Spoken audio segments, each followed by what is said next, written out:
Hello and welcome back to Disco Elysium, welcome back to Rubber Show, welcome back to Matinees, welcome back to the coast, and welcome back to, well, we found Morale last time, and his friend, which is something, I guess. We haven't told Morale that we'll look after his traps so we can go back to Alina just yet, because I wanted to talk to his friend, but between episodes I was thinking,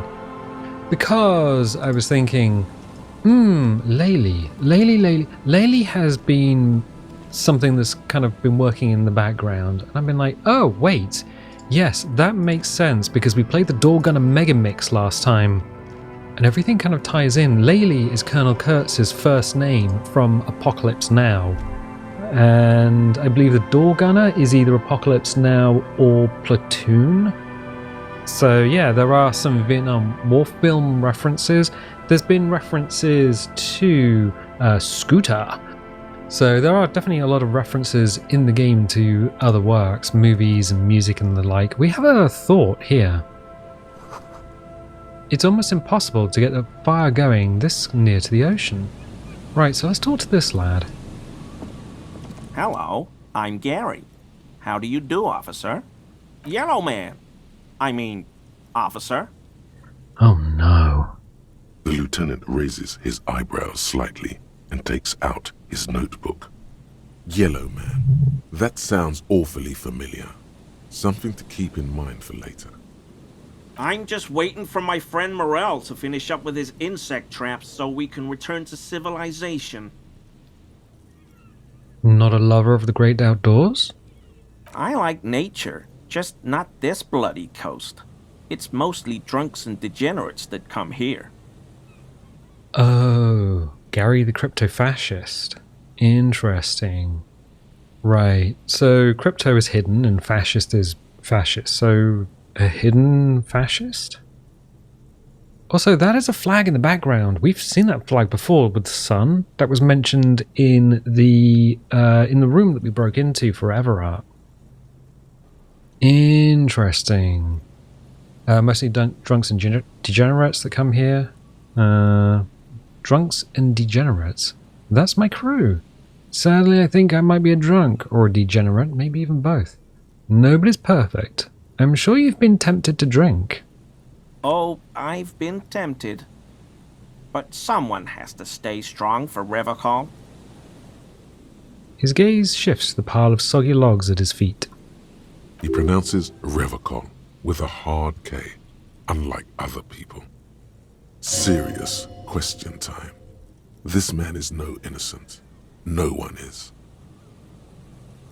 Interesting. You said Revocol. I like to pronounce it the hard way. The old way. The Vespertine way. He winks at you, trying to relay some hidden message, inviting you to mispronounce it too, perhaps. It's odd. It's a secret rite. A very fringe nationalist handshake, probably.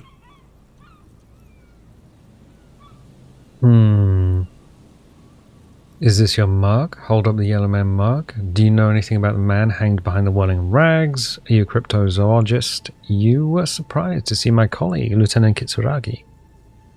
Interesting. Do you know anything about the hanged man behind the whirling rags? Oh, so that's what the RCM in Martinez is about. Great. Great to hear someone's finally taking care of that. So you do know something about it? No. Nothing. He was some kind of mercenary. But everyone here knows that. I'm just glad to hear you're looking into it. That's all.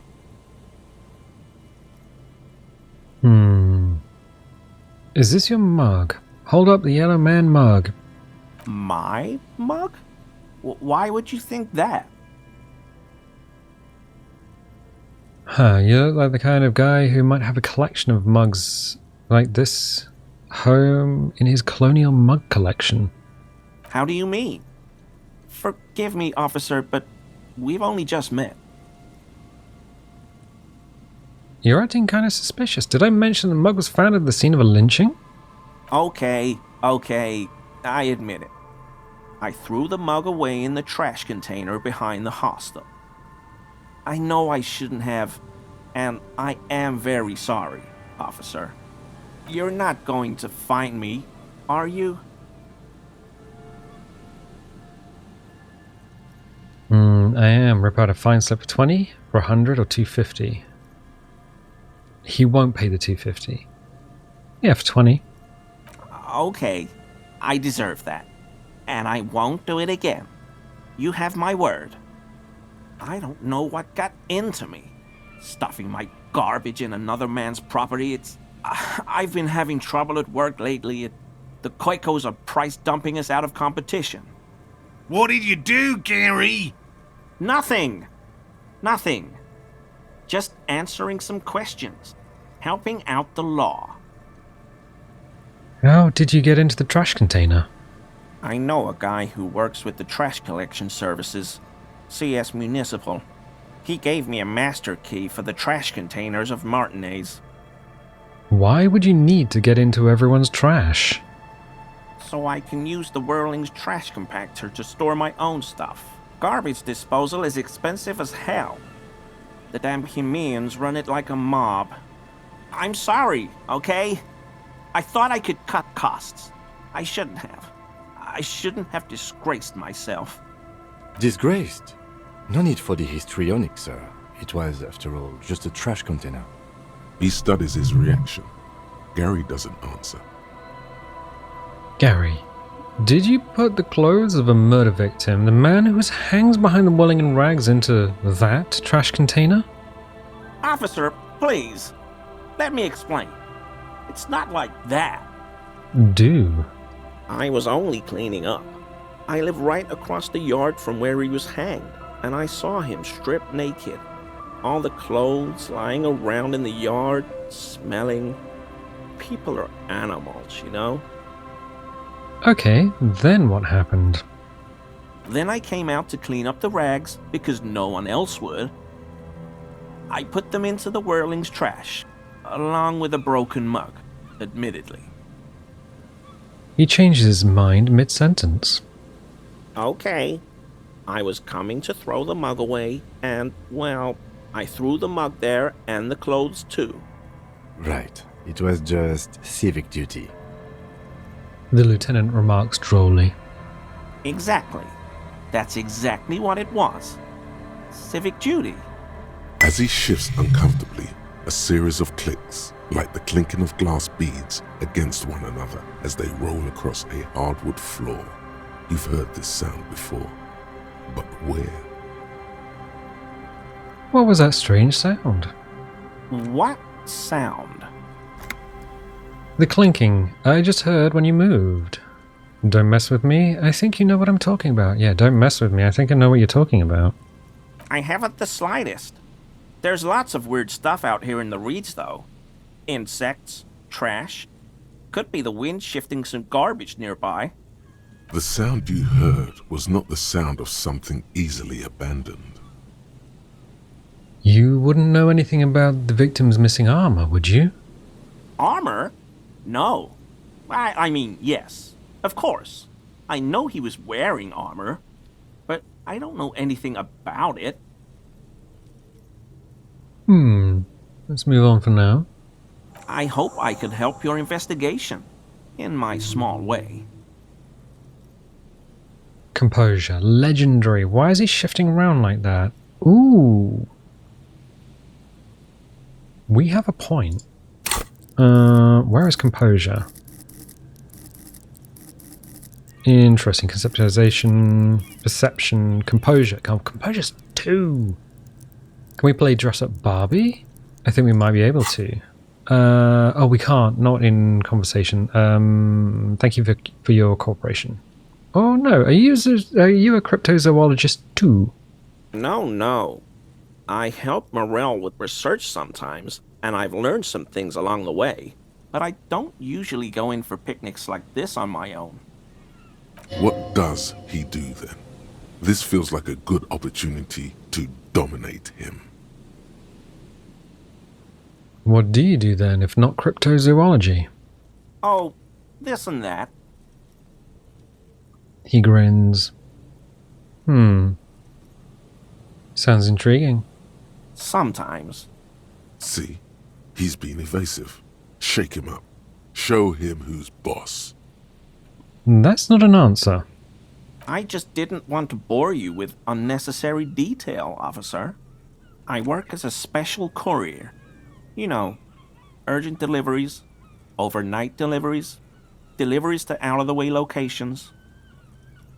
So you deliver things. What kind of things? Oh, I don't know the contents, officer. Part of my job is discretion. Fascinating. Let's talk about something else. Yes, officer? You were surprised to see my colleague, Lieutenant Kitsuragi. Not many Sealites here, or anywhere, other than Sail. I meant no offense, truly.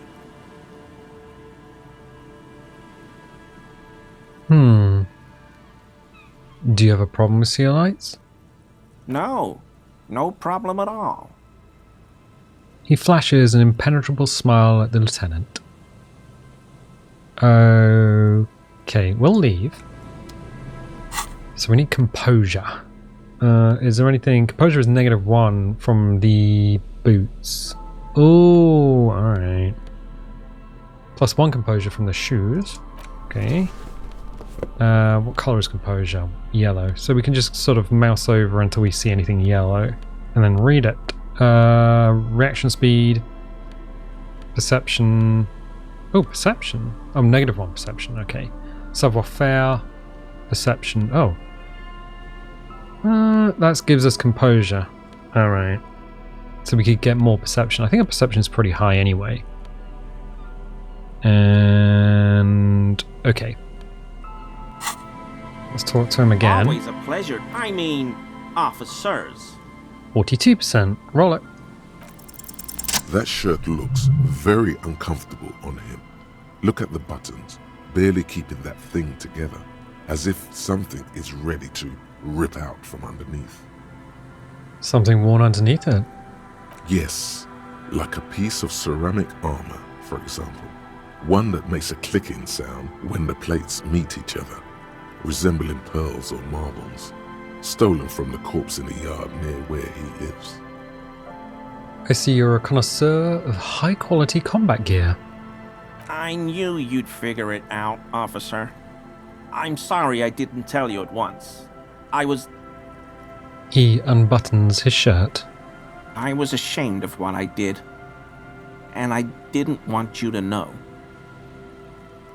You see gleaming white ceramic shine underneath. A thin layer of interlocking plates covers his gaunt torso.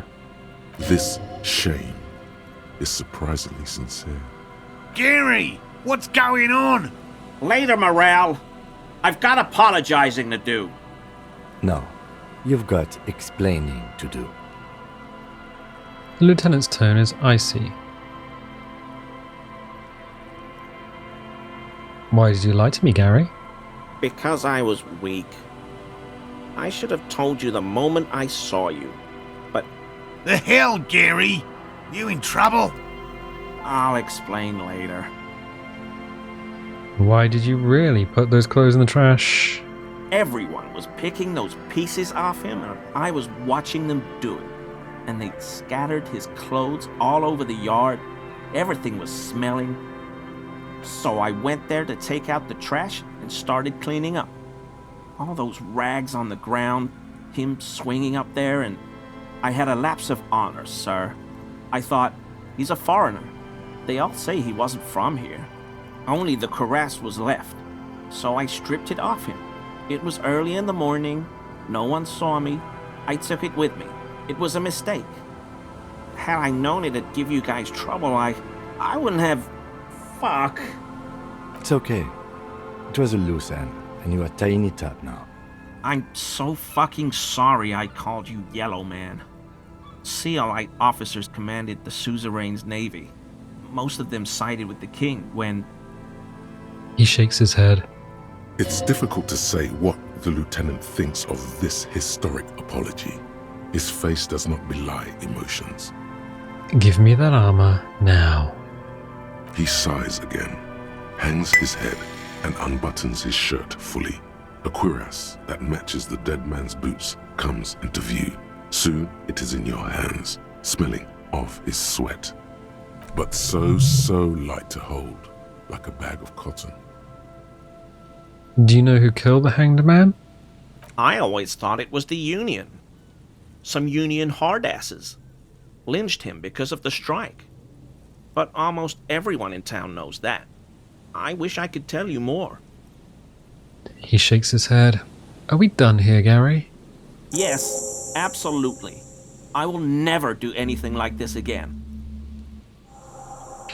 He looks around, relieved of some burden, his mouth still quivering. Thank you for your cooperation. Neat. So, we just got the Cuirass. +1 pain threshold, +1 volition, -1 empathy. I don't even know what our empathy is. We got 2 skill points as well. Empathy is 3. Alright, bonus from thoughts, -1. So we're at... total is 3. Okay, fine. Fine. We could drop it to 2, put some armor on. That would be kind of interesting. Empathy. Empathy isn't actually listed there. Ding!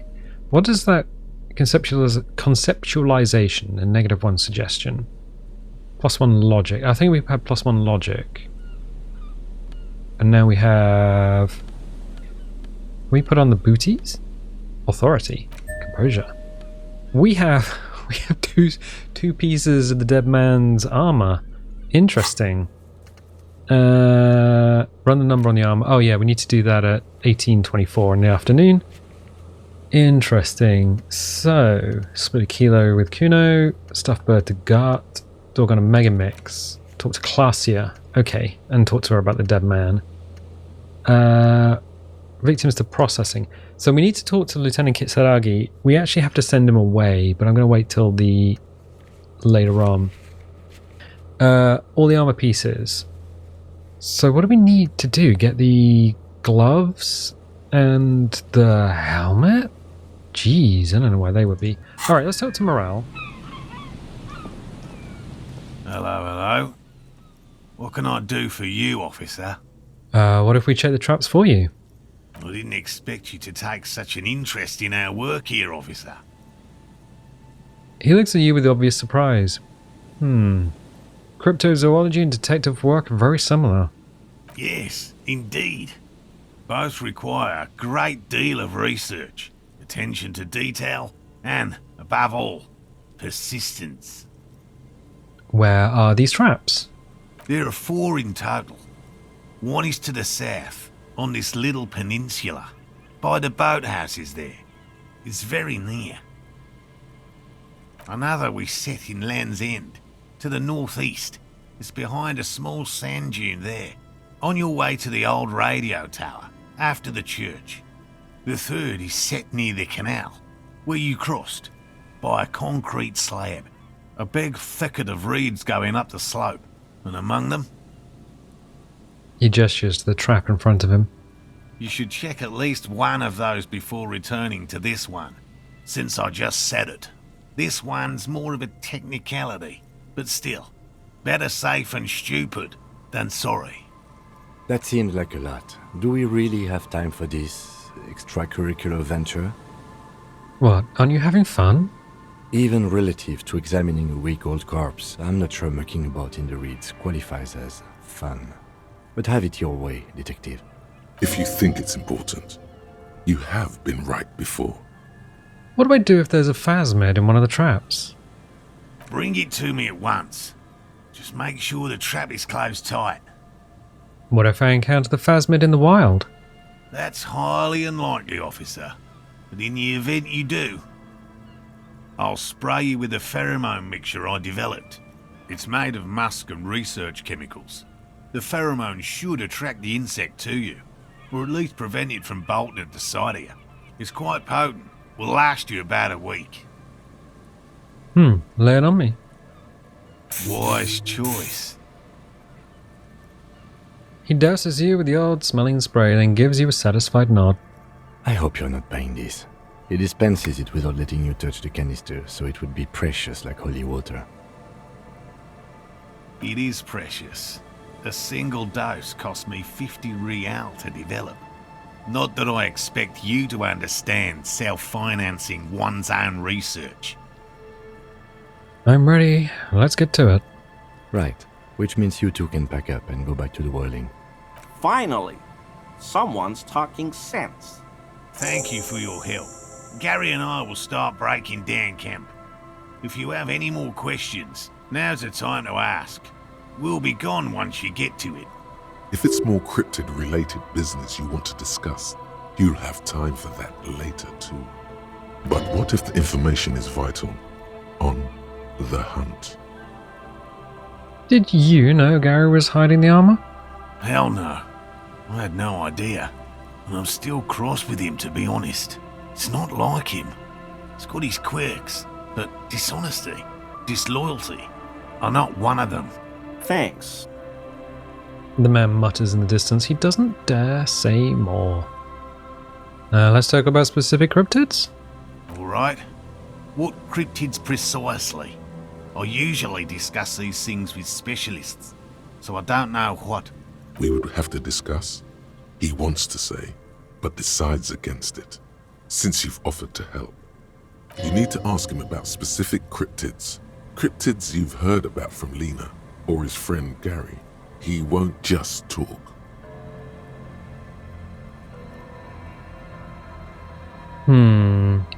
What cryptid did you almost catch? The green ape, gnome of Jeroma, the biggest cryptid, the giant of Coconut. I know about Cryobacter cadlensis. Yeah, Cryobacter cadlensis. Oh, everyone knows about that one. Thanks to Professor Mijanu being the talk of the town for a time. He coughs in his fist. Although, probably because her life ended as a result of her work in Gutler, no one remembers her contributions to the search for the Nong-Ok. The Nong-Ok? A flightless cursor owl found in the Seminine Isles. Its long legs permit the Nong-Ok to run faster than any other avian. Perhaps any other animal, who knows? When it's not hunting its prey in this manner, the Ok hangs from tree branches, like a bat, waiting to dive on hapless prey below on the jungle floor. Mijanu liked extreme animals, you see. One of the few figures of the academic establishment I respect. Really a shame she disappeared. When did she disappear? Oh, decades ago. In the 30s. I didn't know her personally, of course. A chasm of academic pretension still stood before us, even though she had unusual courage for someone from the other side. Okay. I think we can wrap this up. So, enough tales then, let's change the subject. By all means. I'll get going. Right, so we need to check the traps. I'm gonna just... tools. There we go. Just gonna get rid of that. So inspect the traps. Okay, fine. So we need to inspect this trap. Let's zoom out a bit. So if we go back the way we came, there was a building in this direction where the boathouses are? You said south of here.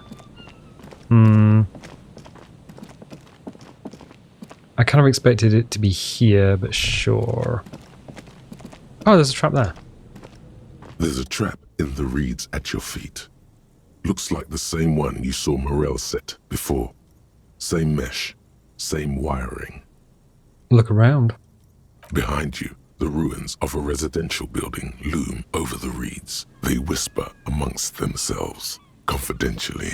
Snowflakes cling to their shivering stems. Reach for the trap. Locusts are crawling around in the trap, confused but uneaten. You see no carnivorous reed phasmid gorging on them. Big surprise. Anyway, 1 down, 3 to go.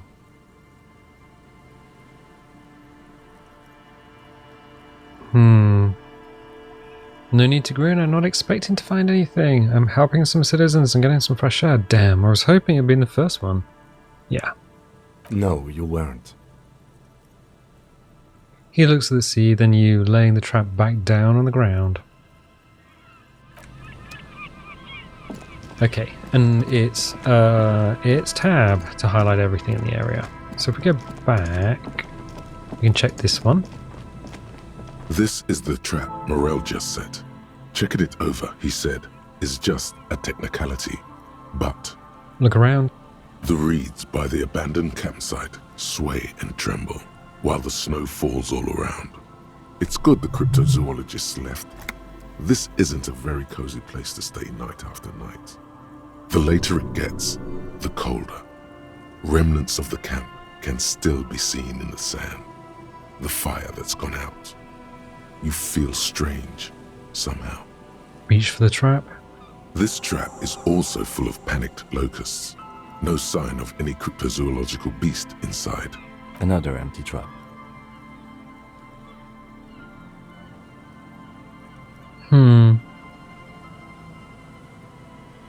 Let's keep going. The next one is the lucky one. Yep. The next one has a crab trapped in it. These are just crab traps, you do realize. Lieutenant, where's your sense of adventure? And your sense of trying to solve a murder? What is this? Ooh, money. So we find the guy for 20 real, but we don't get that money? Interesting. There's some stuff up there.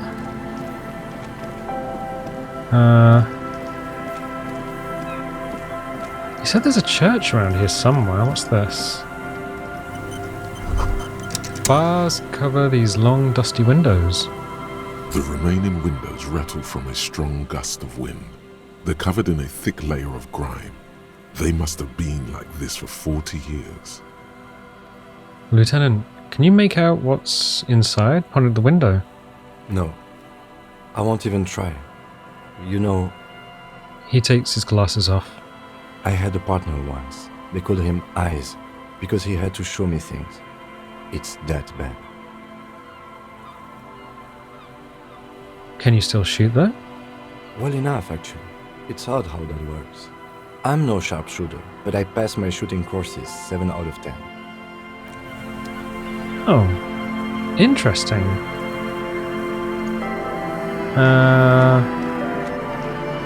Okay.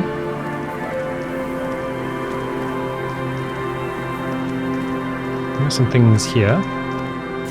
Money! And the fence blocks the path, no way on from here. Another power box. It charges nothing now. It's empty. You see a once bright mural towering above you. The signage has peeled off over the years, but you can still make out Feld Electrical R&D.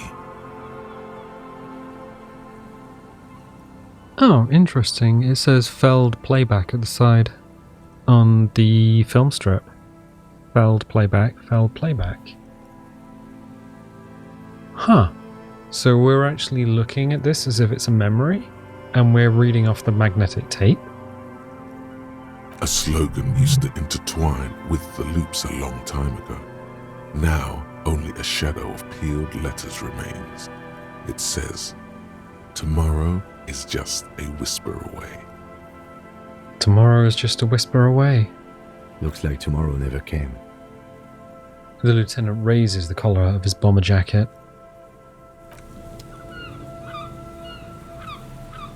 Okay, let's talk to these guys.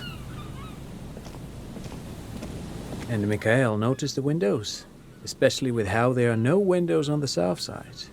This was to deal with. A blond man stands next to his son, pointing at the weather-worn ruins. He sees you approaching and smiles. You officers, come to investigate the historic subtext of West Martinez? I'm Tran Heilostam. You must be Kim Kitsuragi, right? I was just telling my son about this building. Not a lot of people realize the historic significance here. Very rich in hypertext. Nice to meet you. You and Kim know each other? No, I can't say that we've met before, but I've heard of Kim, of course. Mikhail, say hi to the officers. He rests his hand on the boy's shoulder. The child stays hidden behind the hem of his father's coat, clutching to his worm-themed colouring book. Mikhail's a little tired today. We spent all night trying to run Orbis on his radio computer. Have you heard of it? It's a programming language used in Grad. Quite tricky, but he wanted to play this Grad-made adventure program. We've been getting really into verbs lately. No, but I've heard of QBasic. But I assume you're not here for giant worms when there are so many real things to see. Just as I was telling Mikhail before, this is where the Coalition landed in 08. We could be standing on what is the most interesting landmark in Revachol West. He points to the building again. This man is your half-brother. You feel it. But why? You look like someone who has money. Do you have any money? What's so fascinating about an empty old building? Aha! But it's not just any empty old building. He raises his hand to his eyes to shield himself from the freezing snow. All four of you turn to admire the mural before you. What not a lot of people know is, this used to be the R&D department of Felt Electrical. And Felt, which now sells ink cartridges mostly, was once a top dog in the turn-of-the-century cybernetics boom. Hold on. What's R&D? Look at the building looming over you. It looks old and weathered, with seagulls picking apart its stone and metal carcass. Bushy undergrowth has taken hold of the collapsed rooftop. Some kind of bird has set up a nest on a broken windowsill. Wait, what's an R&D department? Apologies, it's an acronym for research and development. They don't use it anymore. He smiles brightly, laugh lines around his eyes. You're probably more familiar with RTD, Research and Technological Development. Mea culpa. You are not familiar with that one either. This man is a bookhead. I don't think I've ever heard of this Feld Electrical. That's not surprising. Only a vestigial ink cartridge and ferrotape manufacturer remains. He adjusts his suit jacket. They started out as a midway electronics outfit in Königstein 2 centuries ago. After an aggressive move to Revachol, Feld became a global player in the emerging personal electronics market of the pre-revolutionary era. Still, Tricentennial was beating them in business machines. But Feld had an ace up their sleeve, or should I say they were developing an ace up their sleeve? I'm mixing my metaphors here. What was that ace? It was here in Martinez, possibly in this very building, that they developed prototypes for a tape computer. A tape computer? An elegant folding mechanism of rollers and ferrotape ribbons, portable enough to be a take-it-home solution. Revolutionizing business machines, possibly even bring them to the average consumer, which is a feat of engineering even today's giants, Rehm, ICN and ZAM, haven't achieved yet. He grins, admiring the sentence he just produced. What happened? Indeed. What? The revolution! The boy wipes his nose on his sleeve. Unfortunately, their moonshot project never made it to the market. Feld's move to Revachol backfired. The revolutionary government liquefied their assets and expropriated those very advanced prototypes. Possibly from this very building, or one of the adjacent ruins. He pauses, pointing to the other buildings, then continues. All of this was built by Feld, even the boardwalk. Wild Pines built Martinez proper as a resort for their middle management. Feld built this side of town for R&D. You're saying that Feld Electrical built the boardwalk? Look under your feet. Yes, they even built a pleasure wheel, but that got destroyed in the war. A pleasure wheel? The lieutenant looks wistfully at the horizon, as if picturing gondolas rising to the sky. Yes, to lure in their star engineers. This part of Martinez was nothing but reeds before Feld arrived. They had to make the prospect of living here attractive. It was supposed to become a global center for innovation in cybernetics. But history had other plans.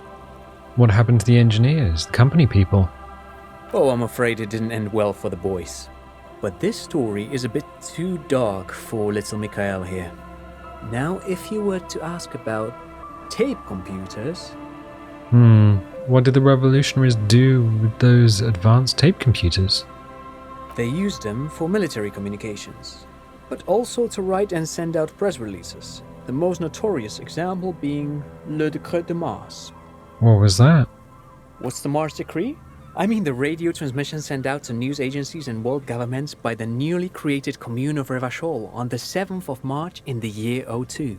It's a beautiful piece of text, actually. A singer-songwriter I know, Charette, called it a love poem to Revachol on her political concept album, Bon Baiser dans le Lind. You should read it. Every local library in Revachol stocks a copy of the decree. I tried to get Mikhail to memorize it. Tried to. Someone was much too interested in worms to be paying any attention. The kid takes a peek at the green and silver worm on the cover of the book, already forgetting about this part of the discussion. How did those tape computers work? Do they work like radio computers? Actually, no one knows. No one even knows what a computer made entirely of tape would look like. But word has it, they were very elegant, exquisite, alien-looking turn-of-the-century hardware. He raises his finger, remembering something. 10 years ago, I did a little freelancing, I guess you could say. I was a special consultant for an exhibition at the Wompty Dumpty Dum Center in Vredefort, Oranje. It raised the same questions, and we had lengthy discussions with Paul Ockerman, who was head curator at the time. This was before the twins Keith and Guy Juice joined the team, trying to... Wait, did he just say Wompty Dumpty Dum Center? He did it. He said Wompty Dumpty Dum Center, like it's the most natural thing in the world. What the hell is a Wompty Dumpty Dum Center? And who the hell are Keith and Guy Juiced? Okay, the Wompty Dumpty Dom Center. Paul Ockerman and Keith and Guy Juiced? What are you talking about? The Wompty Dumpty Dum Center for Contemporary Arts. The exhibition itself drew on Lagerman's notion of memory, and so there were some parallels. That's why the head curator, Paul Ockerman, chose to... You're making this up. Turned to the lieutenant. Kim, is he making this up? In fact, I'm not. The Wompty Dumpty Dum Center is a place you can visit if you're ever in Vredefort and are ever in the market for an exhibition space / contemporary art research center. But perhaps I should return to the tape computers. As I was saying, the device itself was very elegant, fragile even. One could write directly on the tape using a special chemical solution. The machine would then analyze the handwriting, perform operations, and project output onto a white screen. It was a beautiful, delicate thing. Cool. Very, very cool.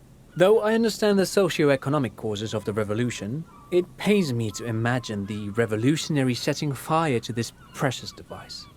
But so they did. The Feld playback experiment vanished into the fires of 07. Wait, the Feld playback experiment? Yes, the official name of the prototype. Some sources report it as the Feld playback experience, but those are incorrect. Why did the revolutionaries destroy it? Who knows?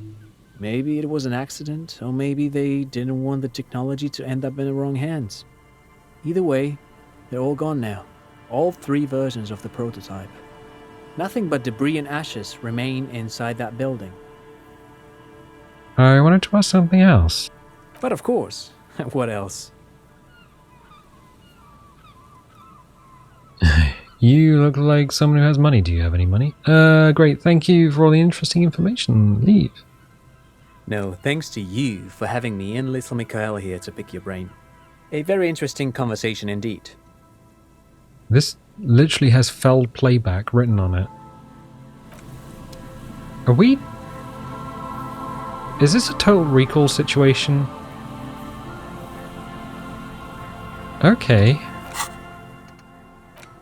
Wompty Dumpty Dom. -1 suggestion. Outsider. During research. So for the next 42 minutes. We could unlock that. We have a couple of points. Confirm. Okay, let's internalize that. The Wompty Dumpty Dom Center is now being internalized. We are still working on Jamais Vu, so it's 1 hour 42. That Wompty Dumpty Dom is going to be done in 42 minutes. Okay. Right. Well then.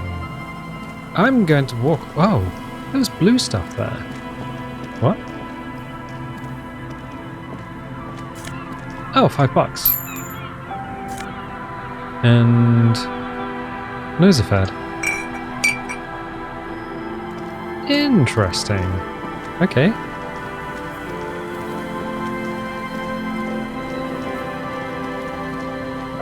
There's a thing there.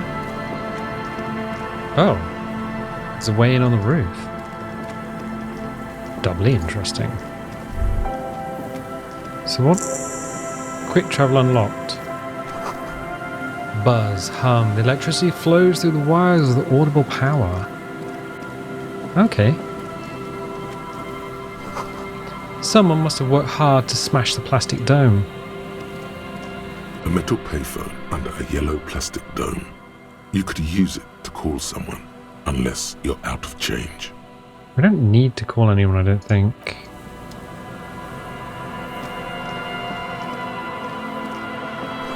A dead phone smashed receiver like someone hung up too hard.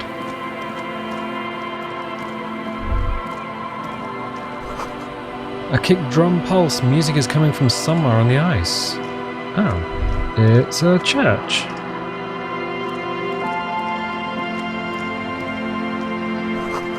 Dusty pews in the shadows. Many seem to be missing. An altar shrouded in dark. Or something like that. It's too dark to tell. You feel the shadow of a very large building fall on you. The sign reads St. Brune, 1147. Okay, well, we're still exploring this area. It is now 1:02 in the afternoon. So we started with, I mean, we paid Garp for another evening in the whirling. We didn't need to do that. What's this? Someone has left an unidentifiable article of clothing on this railing. It smells really bad. Take a closer look. It's streaked with dried seagull shit and tangled with pieces of seaweed. A dangling arm suggests that there might be a jacket beneath the crust of filth. Please tell me you're not taking that with you. It might be a clue. A clue? You think our suspect is a seagull who's been defecating on unsuspecting jackets? It could have been multiple seagulls. You should still take it. Filthy jacket. Alright. Maybe the washerwoman will clean it. Money!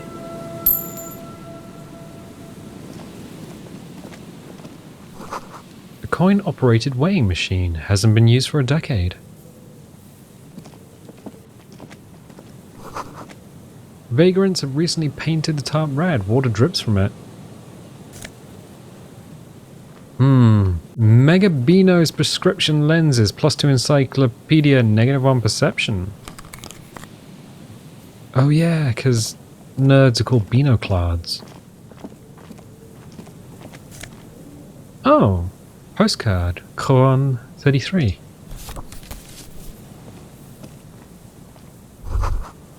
A makeshift roof. Vagrants have tried to make the boardwalk habitable.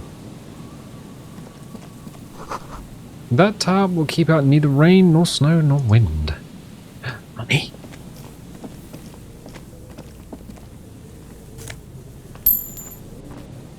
Oh, we can carry on going up the boardwalk.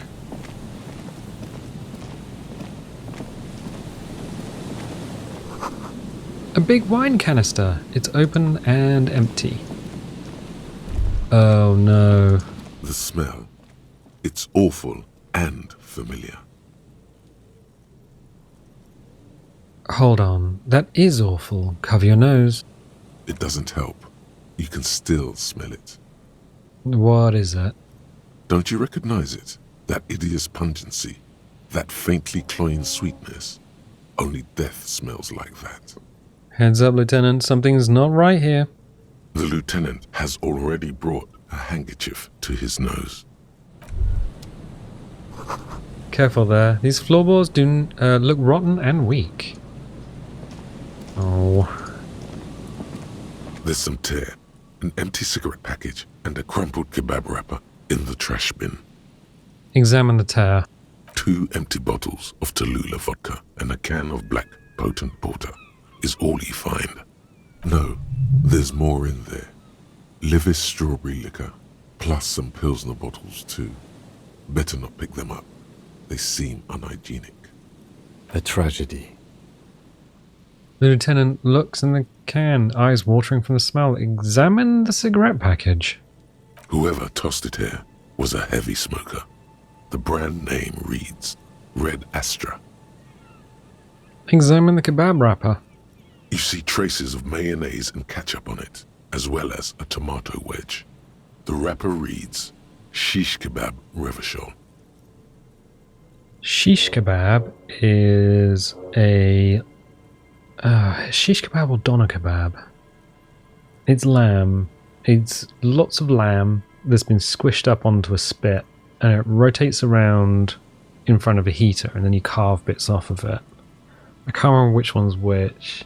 You get a plastic tray, and they put lettuce and stuff in there, and you put a load of meat on top and bread. Not a fan of it myself, never had one. But I know a lot of people who do like having kebabs. It's no older than a day or two. No mold yet. It's hard to concentrate in the smell. The sea air brings some relief. Okay.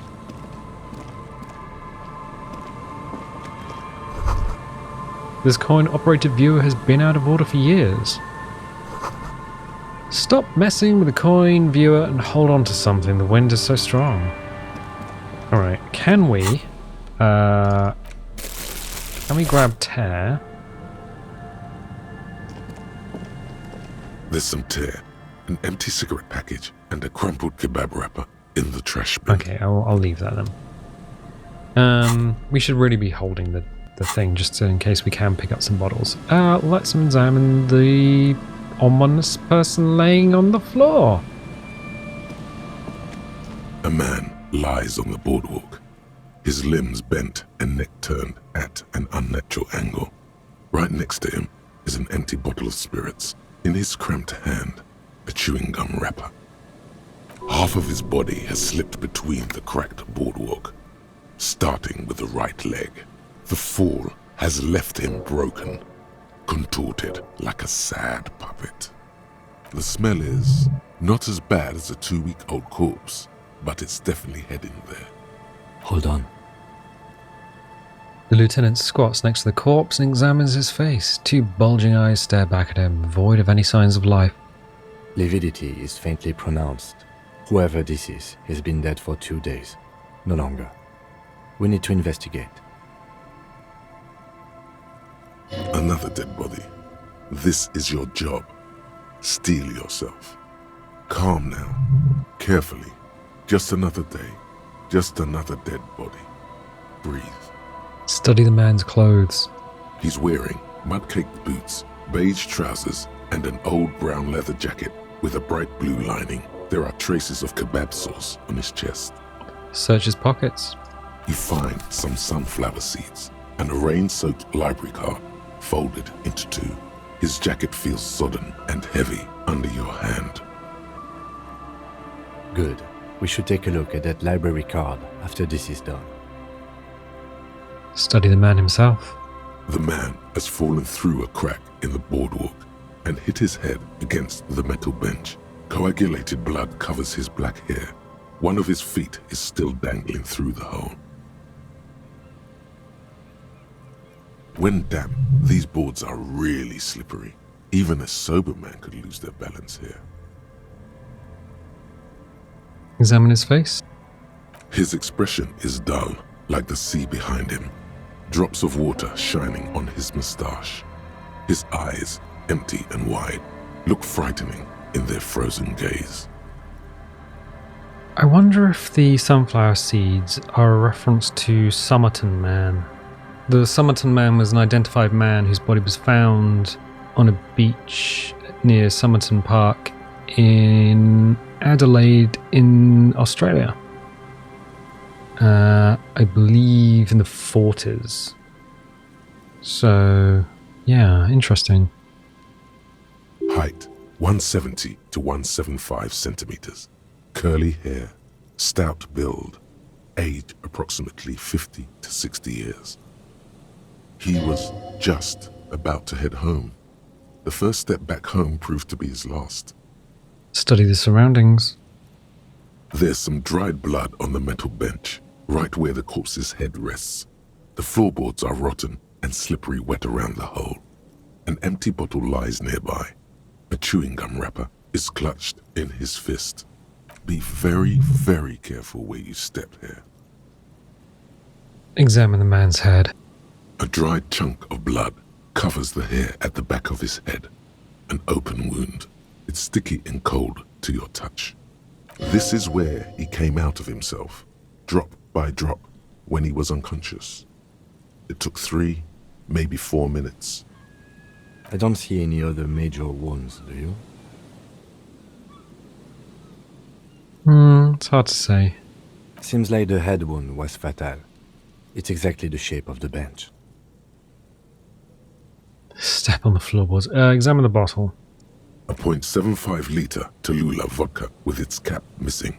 There's hardly anything left inside. Tear all around us. He looked at the other 2 bottles near the coin-operated viewer, then at your yellow plastic bag. I'd prefer if you didn't collect them this time. It's not proper. True. It feels disrespectful. Examine the chewing gum wrapper. Brabowski spearmint chewing gum. Green leaves on the cover. The man's mouth is half agape from the terror of the fall. Look in. The blackness of death.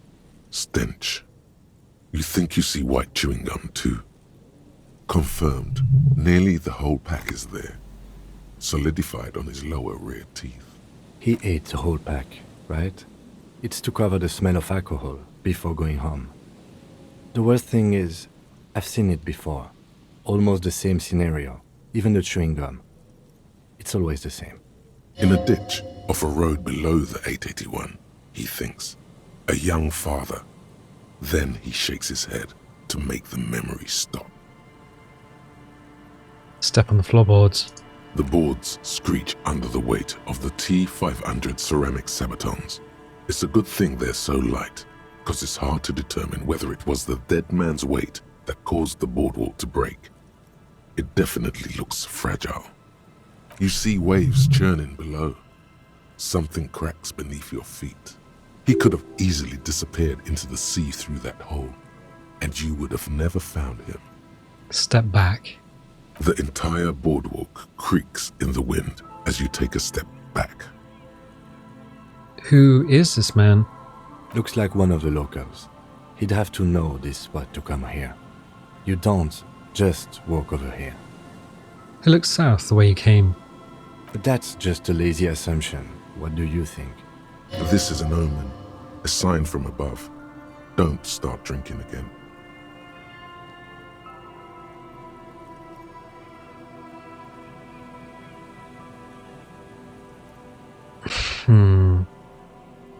Looks like another old drunkard to me. And he was married. The lieutenant points at the ring on the man's left hand, the flesh around it swollen and grey. But let's try to not run ahead. For now, all we know is that he's an unidentified middle-aged man found dead on the Martinez boardwalk. What do you think happened here? Death by misadventure. He slipped and fell through the boardwalk.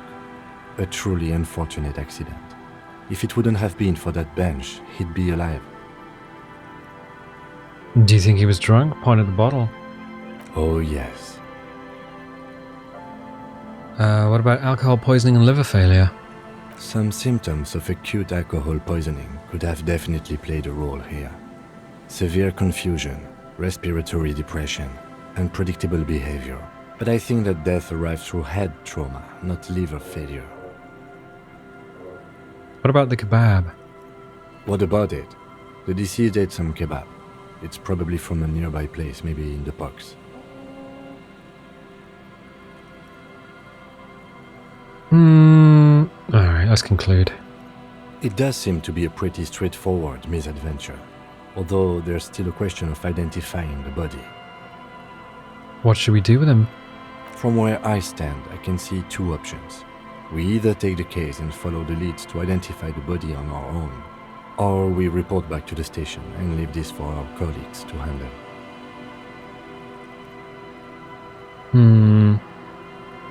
Hold on, what about a field autopsy? A field autopsy isn't necessary if the cause of death doesn't appear to be criminal, and this looks like a simple accident to me. I'd say we should just write down head trauma in the autopsy report and leave it at that. It would save us at least 2 hours of unnecessary work. You're right. I don't see anything criminal here. Let's leave it at that. Good call. The guys at processing can take care of the rest. We found him. We should finish this. Alright, we should first examine the library card you found.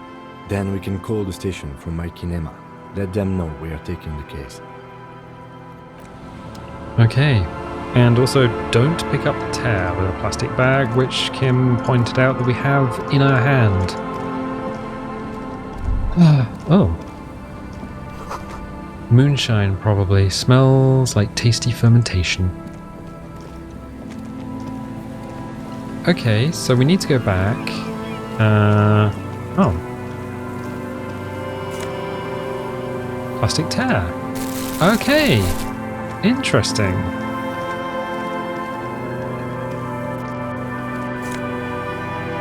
Glass tear. Right. So we can now see tear because we got the bag in our hand. So we got that jacket covered in poop. Where did that go? Is that just an item? I don't think we can wear it. Oh, we got the ruffled grouse. Folded library card. Let's look at that. The library card is folded into two and still slightly wet to the touch. The front side reads, Central Jamrock Public Library Card, issued to Billy Mejean, expires July 53. Look inside. Whoever owns this card is an avid reader. You find a list of books written in blue pencil. Radio thriller. Stand a little less between me and the sun. The last one in the list is The Glinton Curve by M. Theobald. A library stamp indicates that the book has been returned. Most of these titles seem to be in the sci-fi genre. Some thrillers too. Look at the backside. If lost, please return the card to the library. Dial 005 02 55211 or visit us at Moreau Street, 78, Jamrock. Business hours, 900 to 1800. Good. We should give them a call from my kinema. See if we can learn anything about Billy Mejean. Okay, interesting. So we need to inspect the dead body, do the traps. We've done 2 of 4. We can do that on the way back. Talk to Classio about the door gun and mega mix. Find the murder weapon. Locate a working firearm that shoots 4.46. I'm not going to do those stations, Lazarus. Okay, fine. Oh. So Superstar Cop is 11, Apocalypse Cop 0, Sorry Cop 3, Boring Cop 2, Communist 5, Fascist 5, Ultra Liberal 10, Moralist 4. Good Cop, Bad Cop 10 on a 2. Okay, interesting. So we haven't gone up or down in terms of that lot. Okay, so we definitely need to... Oh, what's this? Full of holes. Could the post hide treasure? Look inside. Money. Oh. Tear. Oh, I got potent Pilsner. Magnesium.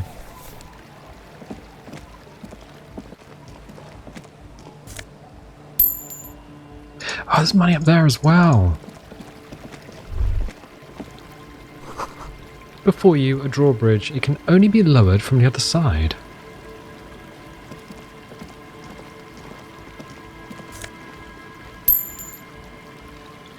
Okay.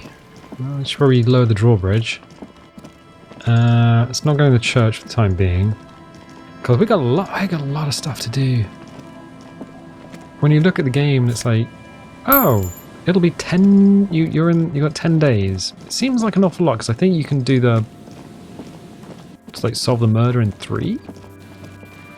And we are on day 3. So let's have a little look. $2. What is this? Well, it's been recently discarded. It still smells of fuel oil.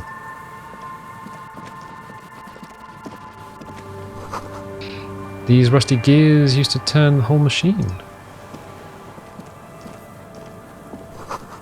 The chain trails off into the ocean to who knows where. Interesting. Box. Ooh, white polo shirt, +1 rhetoric, plus -1 empathy at 14 cents. Okay, oh, more traps. Excellent. And I think the last one's, oh, hello. The boardwalk rises to your south. It casts its long shadow over you. This trap's not too hard to spot, once you know what to look for. Keeping it hidden has not been a priority for the cryptozoologist. Look around. The reeds sway in the coastal breeze. They seem to be waiting for something. The wind picks up here, near the cape's end, surrounding the narrow strip of land from 3 cardinal directions. It's cold for this time of year. Reach for the trap. Nothing but locusts in this trap as well. Definitely no cryptozoological monstrosity. Empty as all of them. One more of these and we are done. His face is red from the cold sea air. He crouches to catch his breath. I must stress that I did not expect a cryptozoological monstrosity to be in this trap. Bummer. It wasn't in here. I'm just glad we haven't found some poor cat trapped in one of these. Oh, Kim, you love it, really. I know. I think we're both what would be called albino-clad. Cigarette butts cleaned away under a rock. Brand. Tio. Oh, okay. You take a mental note. Tio Montieri. Seems important somehow. Someone's made a campfire here a long time ago.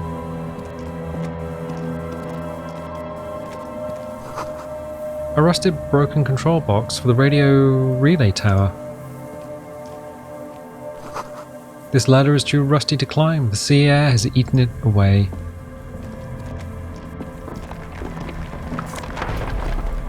Ooh, a scented scarf. +1 shivers, -2 physical instrument. Tiny inlets there, far off in the distance, where the posts trail on toward... no idea.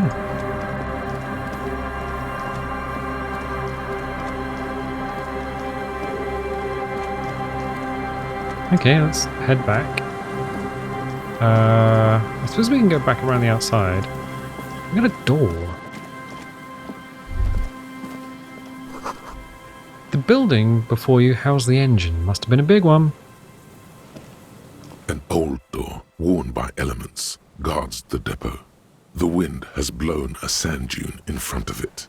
The door hasn't been opened in a long while. You see a handle.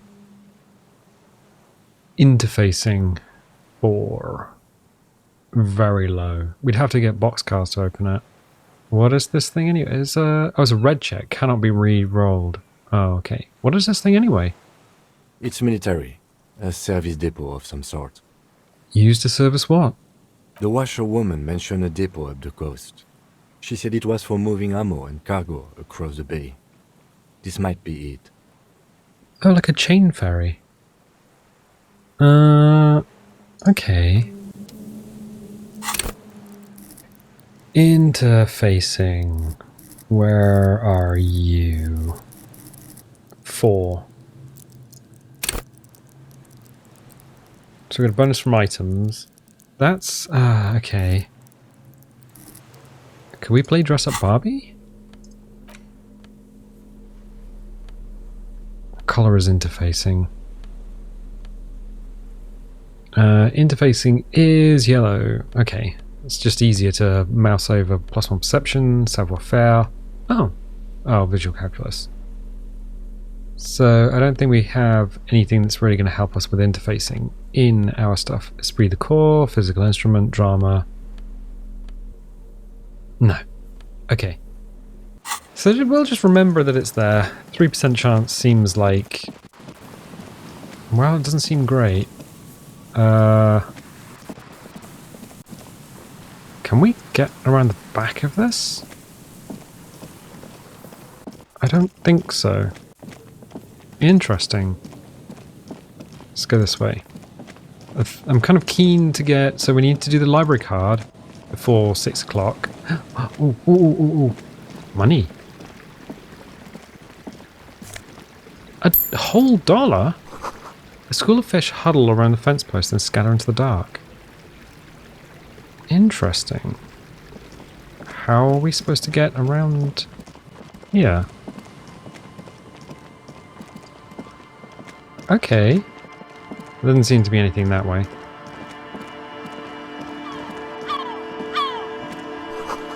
It must have taken a lot of patience to do this. Stacking stones on top of a post. Painted with pastels, someone is trying to bring cheer into the world. Yellow moss on these stones, they're probably stolen from someone's garden.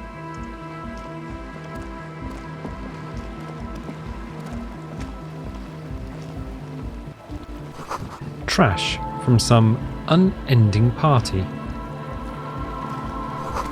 A pole screwed into the ice keeps the tent erect. More tribalistic markings. This post is covered in little humanoids. I do know what I do need to do now, and that's just stop and restart the recording because it's easier for Premiere to render. So, okay, so first things first, what we're going to do is push this down. A pane of eternite has been planted into the snow. 2 poles are holding it up. Barely holding it up. It could fall over any minute. A stronger gust of wind might be enough. What is this? It looks like a makeshift bridge. Could be convenient. Push the eternite over. The pane falls into the icy snow with a soft thunk. We should ask that girl on the ice what's going on here. The lieutenant gestures towards the young woman next to the tent. You right, Kim? Let's ask. Whoa. This is someone's home away from home, just like yours.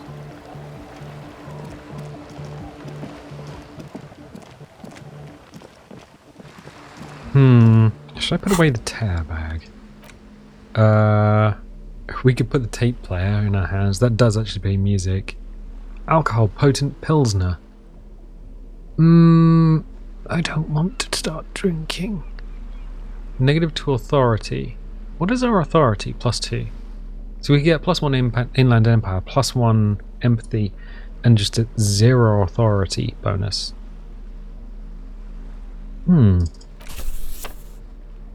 So inland empire is now +2, drama is -1, half-light -1, savoir-faire -1, composure -1. Seems alright. Teeth clattering.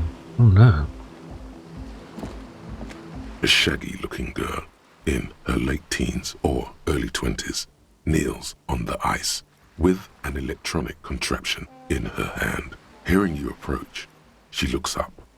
Oh, hello there. It's cold out here, but she's not wearing a hat. She must be freezing. Everyone knows drugs make you invulnerable to cold. You bet this one likes to party.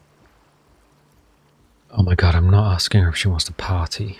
Dear child, it's freezing. Where's your hat? Huh? She looks up at you, distracted. Maybe she didn't hear you. A little louder. I said you should have a hat on. So should you.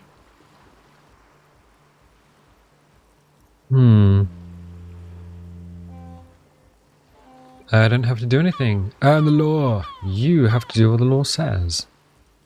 Come to think of it, I should. Where would I get one around here? I don't know, some kind of a store? Maybe a general store?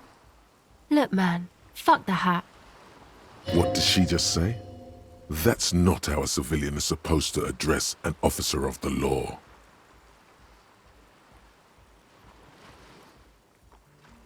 Ooh. Dummy drop to authority. Dress code, ceramic knight. Is that kind of language really necessary? I'm sorry I said fuck the hat. I was concentrating on something else. My whole family swears and it rubbed off on me. There's a pained expression on her face. She'll answer your questions now. Oh. Neat. What's your name? A cell. Her hair is dyed blonde, with dark roots showing. There's a coarseness to her features, some masculinity below that timidness. And your surname? Why? I'm from the police. It's for the paperwork. Okay, it's Berger. You have little reason to doubt that's her real name, but she's not all that surprised by this cop show questioning, is she?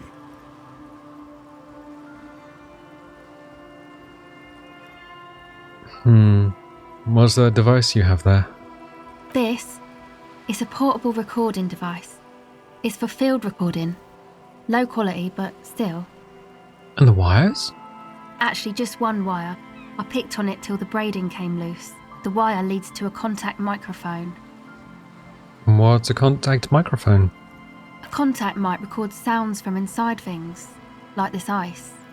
Nice. You could maybe bug someone with it. Wiretapping.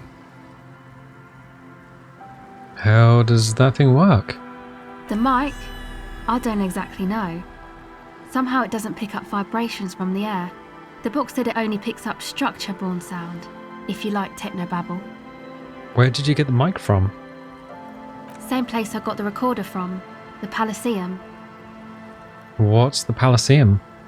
Oh man, you haven't been to the Palaceum? It's the coolest place in this whole drug-addled shithole. It's a music club and a synthesizer workshop on Boogie Street in Jamrock. Musicians live there, like real musicians. I once saw Arno van Eyck. Thinking about it really cheers her up. It's a long way from here, though. Sounds interesting. Who is this Arno guy? Oh yeah, guess you wouldn't know Van Eyck. Or really be a Palaceum going kind of person. I get down. I don't know what that means. I grind. I don't know what that means either. Nor do I, but I have concrete evidence that I rock in the form of a wrecked tape player in a completely trashed hotel room. That's cool. She breathes on her fingers. Looks like she doesn't know what to say.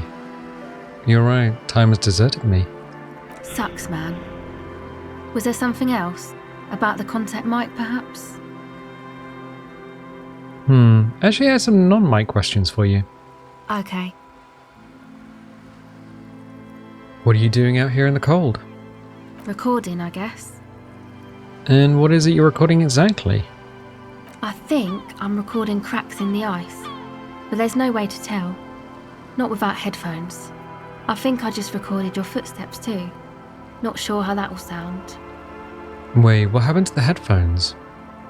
My boyfriend sold them. What for? I don't know, man.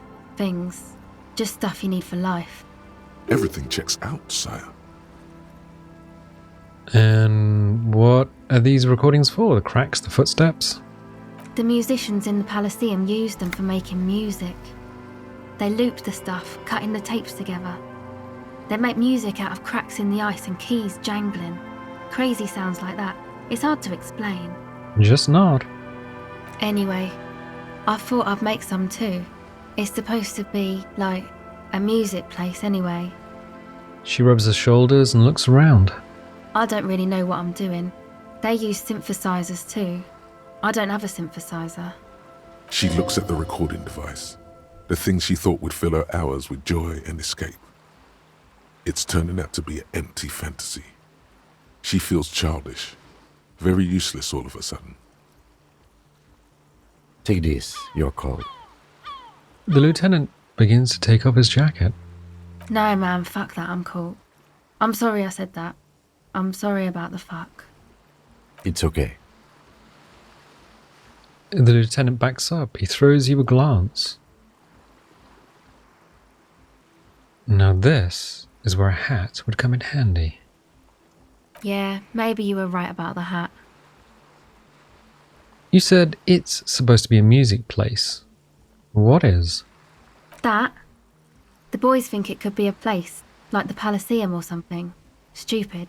It's really not going to be a Palaceum, that's for sure. She nods towards the church. The boys? Yeah. Andre and the guys, they're inside, in the tent. And why is that? Why are you freezing out here while the boys are inside? They got too much stuff crammed in there. No room. Stuff like what? Music stuff, mostly. Like this tape recorder, but bigger. And there's piles of it. Why not just leave some of it outside so you don't have to freeze? That stuff is more expensive than I am. More expensive than any of us, really. Doesn't matter. I can take the cold. I had some other questions. Go ahead.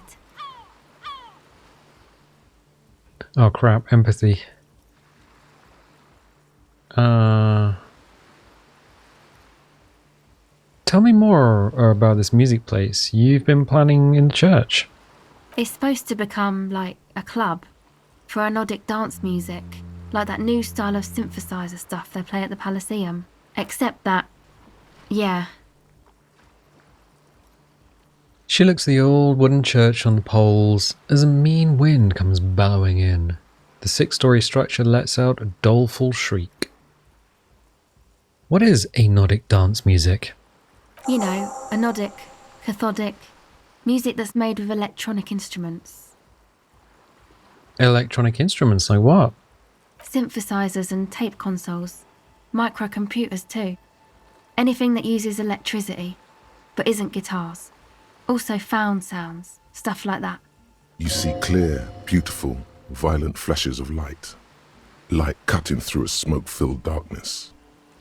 That is what the future will look like. If it ever comes. So you want to turn the church into a club? I know. It's not my idea. Andre and the boys found the place. It was supposed to be deserted, but now they can't even take it. Hey, you two are cops. Yes. Why do you ask? Okay, well, maybe you could talk to Andre and the guys, because there are some strange things going on in that church. If you're police, you should look into it, right? I'll talk to them. They're inside that thing there. Would be cool if you did. Was there something else? Enough questions about the church, then. I had another question. Go ahead. You seem surprisingly comfortable with being questioned. Why is that? Well, it's just questioning, right? You're just questioning me. It's what cops do. Have you ever been questioned before? Once or twice, yeah. I'm sorry I haven't had the Revershaw experience they get east of the river. Or what's east of the river? Rich people. Rich people are east of the river.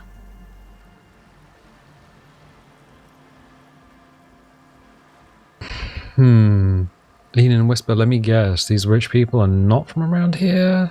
Sneer. I bet they're really rich. They must be very special people too. Look awestruck.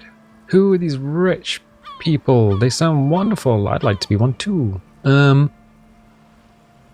think that might be ultra liberal, so let's do that. Look awestruck. Good luck crossing that river on your police salary then. Well, good luck, but we got an extra $1 out of it. So what trouble have you gotten into with the police? The usual. I had a shitty run as a teenager. What's the usual? You know, drinking, getting into fights. The ugly stuff that happens when you move out your parents' place at 13. In Forberg. Wait, what is in Forberg? Is this a rhetorical question? No, I literally can't remember even the most basic terms sometimes. Forberg, not in Forberg, is a massive banlieue south of Jamrock Quarter. It is the largest ghetto in Revachol, possibly the world.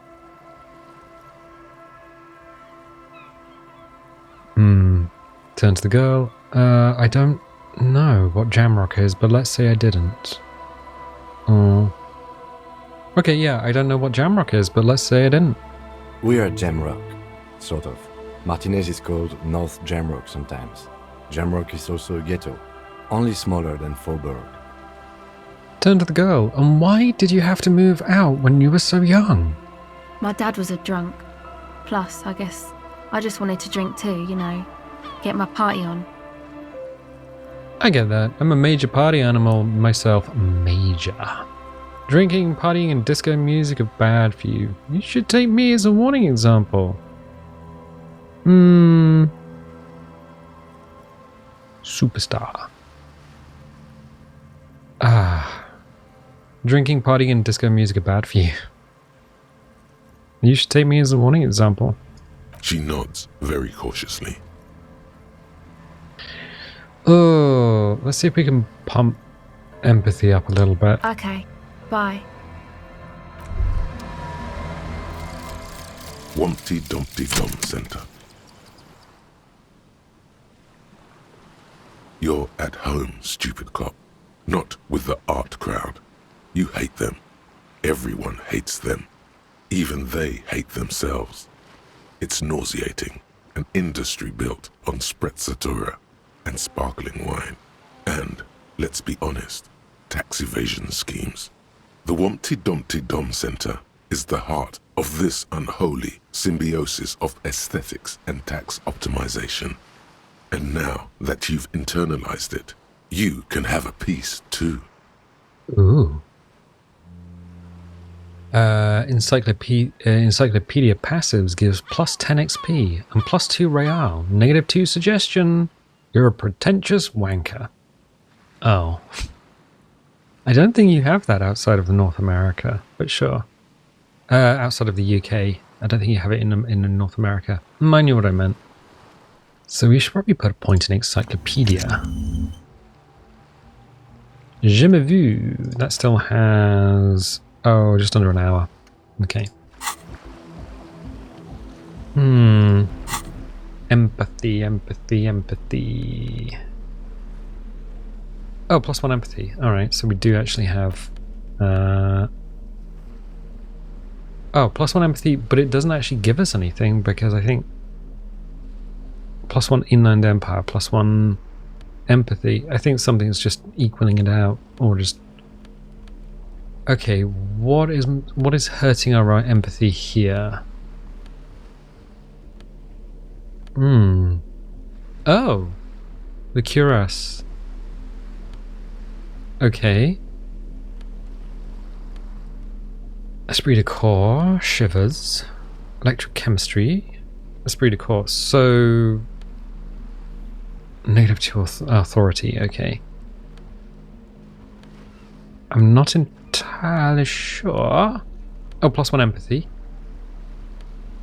So we could slap the glasses on. So our empathy is now plus 1. We can change our top. Oh, negative 1 empathy for the polisher. Wow. Okay, empathy is now plus 2. Hello again. Legendary. 28%, mate. It's a white check. We can roll it. We do have another. We have a point we can put in to empathy. So let's just roll it. The device is cold to the touch. An angular Omicron logo adorns the yellow plastic cover. Underneath, you see a reel of tape rolling. You put the device back on the ice. Okay, let's leave. Empathy. Bing. Let's do that. Okay. Hello again. Even 42. The device is still warm from her touch and heavy as a brick from the batteries inside. The company logo, Omicron, adorns its yellow plastic cover. Inside, the tape is rolling. The girl looks at the device in your hands. I'm sorry you have to sit here on the ice feeling miserable at your age or at any age in this weather, waiting for it to get dark. She looks you in the eye, her pupils wide, surrounded by a ridiculous amount of makeup. The people who built this world intended it to be better for you, but they failed. It is easier to live in their failure with this by your side. Tap on the tape recorder. The wind howls. She remains silent. It's real. Tell her. It's not a childish fantasy. It can be a real weapon against what's coming for you now.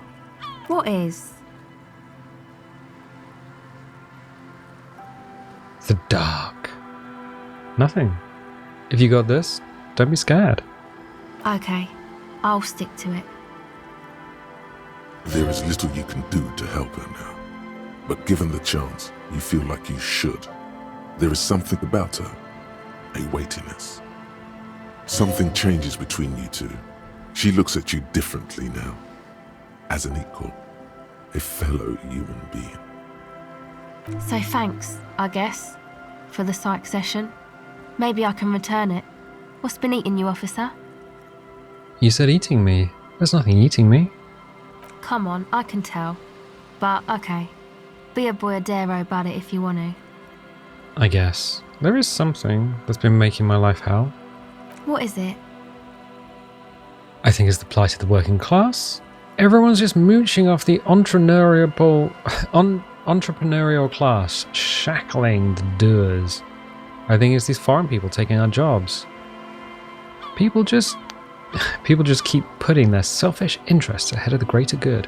Oh, weird. Okay, so this is communist, ultra-liberal, fascist, and moralist. Entrepreneurial class. Oh, really? Yeah, people just can't get off their asses. Zero hireable talent in the city, zero. No wonder everyone's poor as potatoes. So, the thing that's been eating you is rich people not having enough money?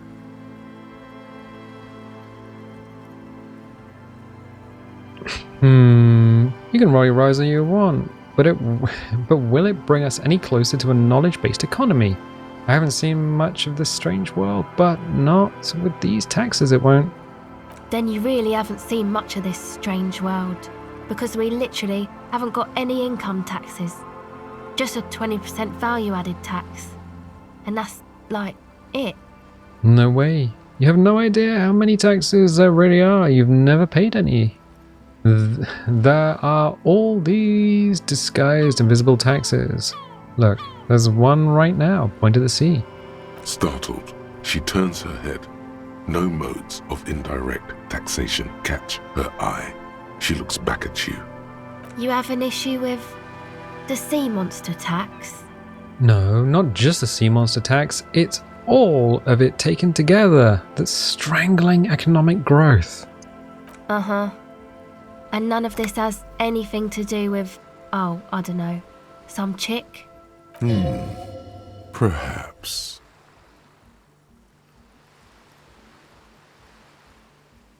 Now that you mention it, I found these letters I'd thrown in the trash. They might have something to do with it. Okay. Why'd you think that? First they had the faintest scent of chewing gum on them. I could still smell it under the shit. Wow, man. That's pretty symbolic. Don't you think? Yes, I found that to be very symbolic too. Okay. What else? And they were written in a woman's hand. And oh boy, did reading them make me not feel good. There you have it then, chick trouble. Not political after all. Who was she? I don't remember. Really? You seem to be pretty upset about this chica. Are you sure you don't remember anything about her? I remember her scent and that's all. Wow, man. That's some pretty strange shit. Are you sure the letters were for you?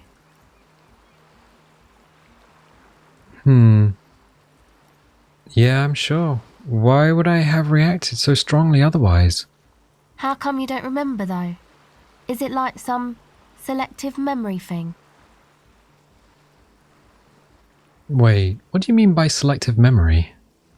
Man, when I get hurt, I just want to forget that shit, you know? That kind of selective memory. You might have a point there. Selective memory. Yeah. Or it might just be some psych bullshit, you know? Königstein wank. What is this Königstein wank? You know, the psych thing they've got going on there. Rich people like it. People in Königstein are mostly rich. Huh. Thanks for the bullshit psych thing then. You're welcome. Might be for the best to keep that shit forgotten though. Just my opinion. If it itches, don't scratch. Okay, actually, that's it for now. Oh, we rolled boxcars. Neat. Okay. Let us switch back into our armor. What else did we change? Oh, it's glasses. More savoir-faire. Perception. Oh, +1 Inland Empire. I think we can do that because perception is pretty freaking high. I mean, we've got -1, but our overall perception is pretty neat. +1 to Kingdom Conscious. Native savoir-faire. Oh. Interesting. Our stuff's all over the place. And you know what? It's going to remain that way. So, inspect the traps. Oh, dead body on the sidewalk. Yeah, we need to...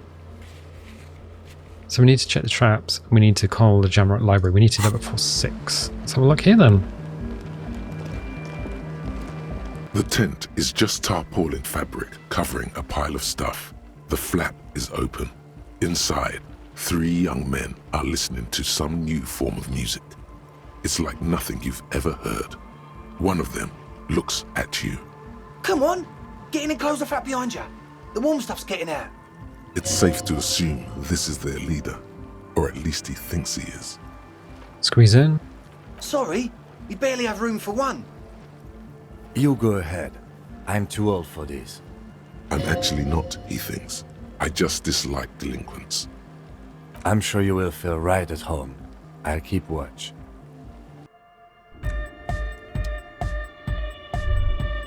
Oh boy. Smells like sweat and laundry detergent, plus a trace of ether. Oh. You cracking some chemicals in here, guys? Canisters filled with what appears to be water. The label says distilled. A pile of nasal sprays, brand name Nosafed Ultra. Alright, what do we got?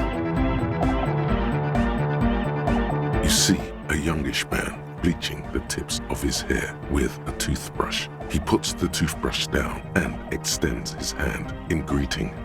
Hello, I'm Andre. It's a pleasure to meet you. Shake his hand. His grip is strong, sweaty, and warm. He's trying to project and inspire confidence. This is my posse, Noid. The young man with earrings looks at you suspiciously. And Egghead. Egg! The tape player high above his head continues to blast what is probably hypnotic music. Together with a settled burger, who's out there right now, doing some seriously progressive sonic experimentation, we like to think of ourselves as music venue organisers. Wait, how many music venues have you organised? We have many in the pipeline, officer. Why are you here? You see, we've been all over Jamrock North, prospecting for real estate to establish a new venue in. Also for talent. Yeah, thank you, Egghead. And while there is no shortage of raw, unfettered talent spinning tapes in Jamrock, we've had rotten luck with the real estate part. Place is a shithole. I apologise for my friend Noid's potty mouth. I realise this is not how you speak to a police officer. He has authority issues.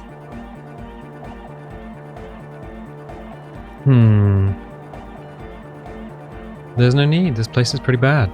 Which brings me to the problem of occupied ecclesiastical property. I bet you've noticed the derelict hive of narcomania on the coast.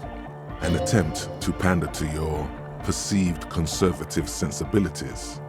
No person his age would ever use a word like narcomania with a straight face. Don't fall for it.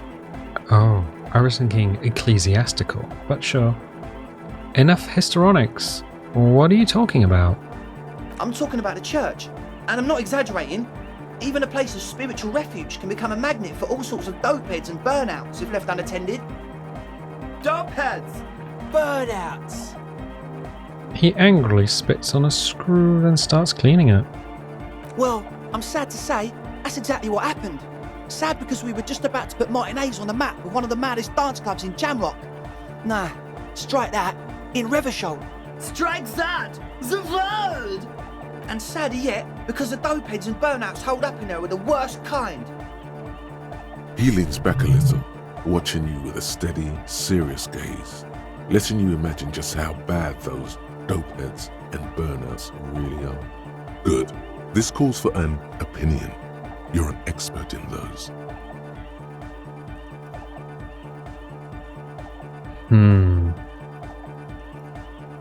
I won't stand for narcomaniacs of any kind. No narcomaniacs on my watch. I feel like you may be laying this on a bit thick. What's really so bad about these dopeheads and burnouts? They're spooky. Or what exactly do you mean by spooky? I was hoping you would be the judge of that, officer. All I can say is, their spookiness is the kind that keeps us from restoring this church into a community centre and a place of spiritual refuge. Also, they don't eat or clean the building. Shit's gonna collapse. People just wanna spin tapes without them spooking it up. Place has bad signs. No one can dance like that. Thank you, Egghead. So you're gonna look into it, right? It should be a police matter. Getting them out. Whatever spooky stuff they're doing, I'm sure it's not what the Ecclesiastes meant their property for. I'll look into it. Tell me more. All right, man. Andre's obviously very happy you took him seriously. The whole tent is. The boys exchanged giddy looks. What's the status of the church? I haven't gone inside the building yet. I asked Noid to install a measure against more drifters wandering in. A padlock. It's a temporary fix. Just something to contain the situation. I had to do it in an hurry. Not my best work, but it should hold for a while. What about the key? Of course. Noid, give the officer the key. All right. The speed freak dips into his belt pack and produces a yellow key. Then he makes a sudden, cool and fused move, tossing it in your general direction. Let it fall to the ground and pick it up like a normal adult person. Or be the cool cop. Catch the key as it flies towards you. Do it. You sense the trajectory of the little piece of metal and plastic. The object makes a small ringing sound as it approaches. Just the tiniest chime to your left. Catch it. Ka-ching! The key hits your palm. The speed freaks nod to you approvingly. Thanks, man. Play it cool. The speed freak nods to you. A respectful nod. You proved something here. How long have those people been locked in there? Not long. Like a week, maybe? How can you be sure they haven't starved to death? I'm super sure they're alive. I mean, come on. I'm at least 90%, maybe 85% sure they're still alive.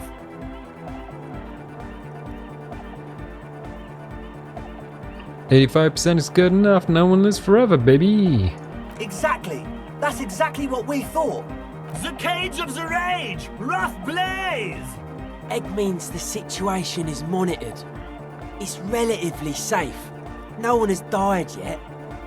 Right, other questions? Sure, man. Tell us what you want to know. Let's do it.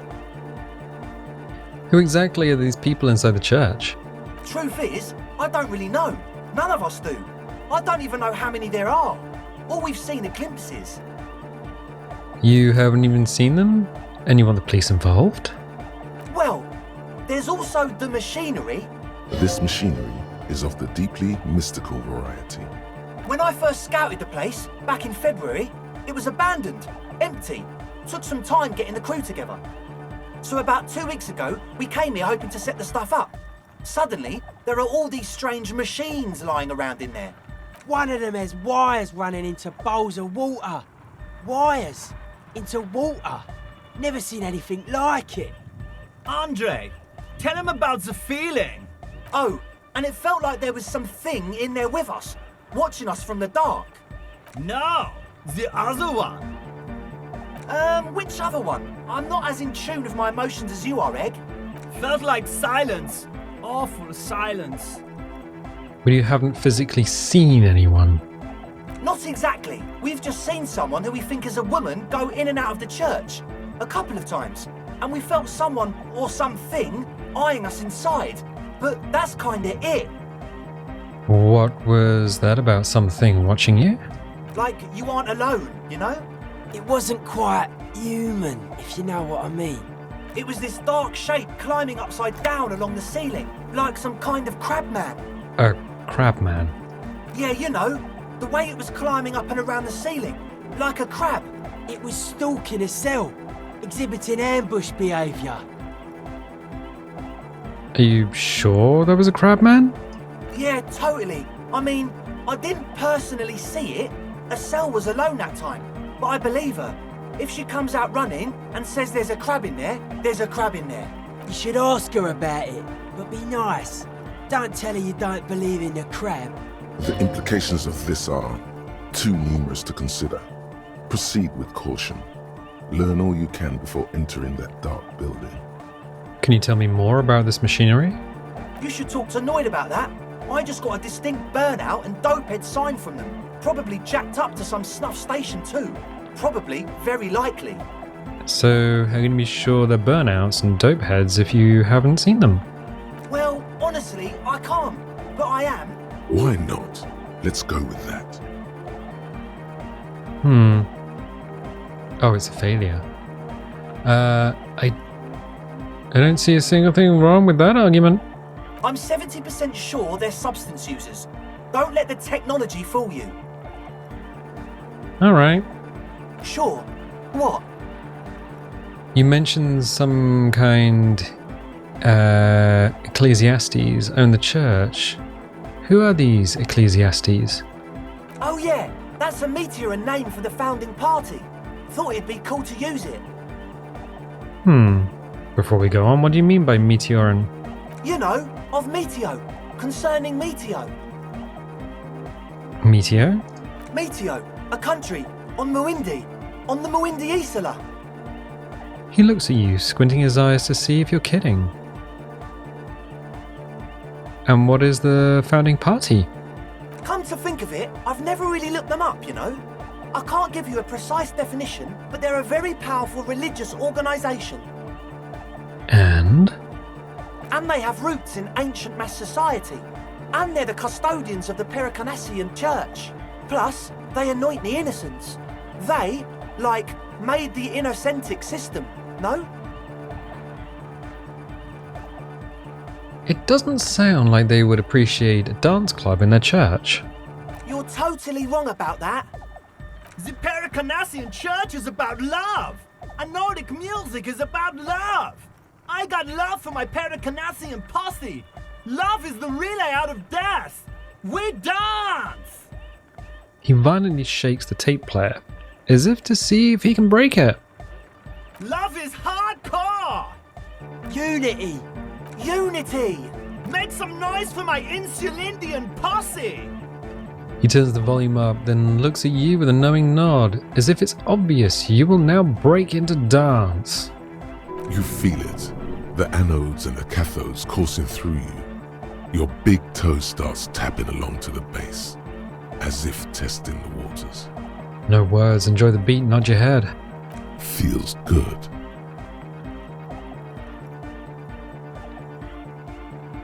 I guess love can be pretty hardcore. Oh yeah, it can! He's coming around. You're getting it.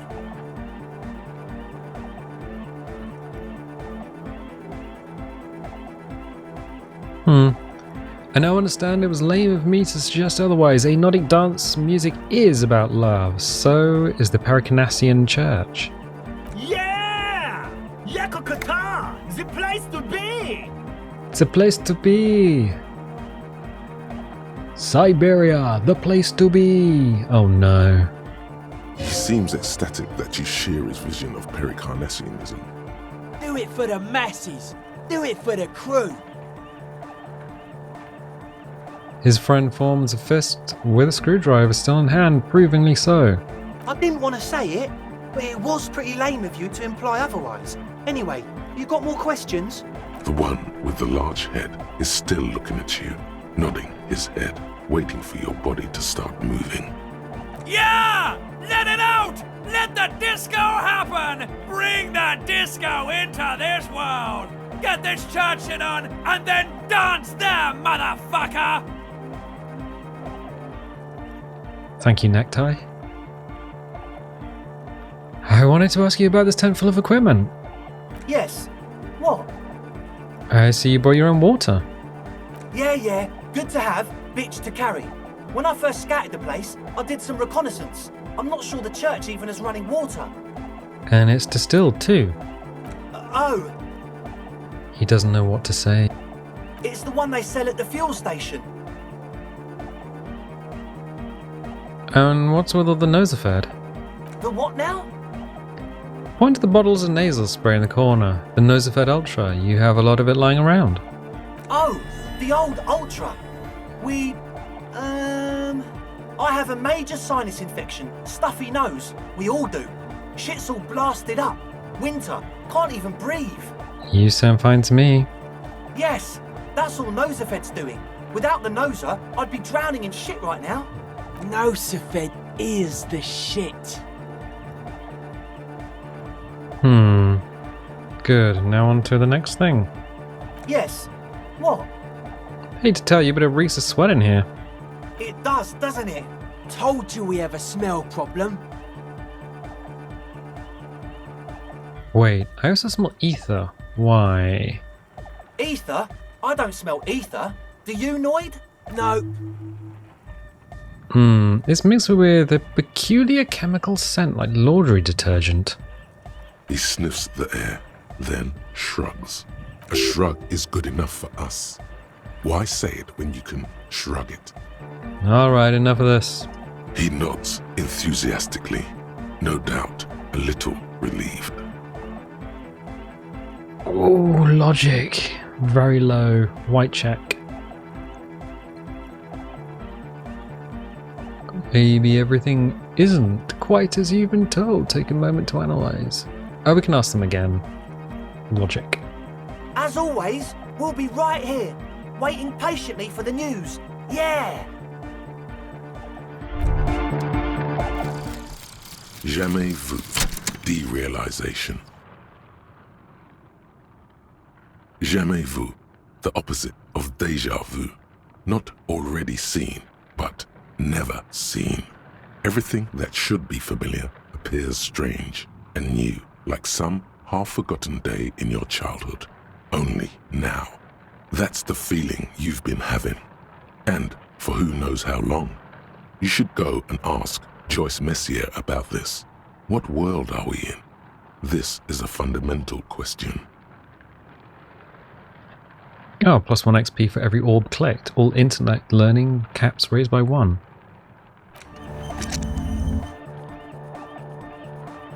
We have been going around clicking on a lot of things. Bonuses from thoughts, logic, encyclopedia and drama, and empathy are all -1, suggestion -2, esprit de corps +1, perception +3.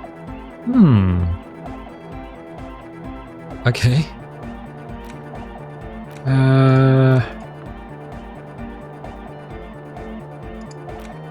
Okay, we don't need to do the 15th Indo tribe. We can't do any of these. Can we talk to... So you had a talk with Andre, and now you want to discuss things with Noid. Good.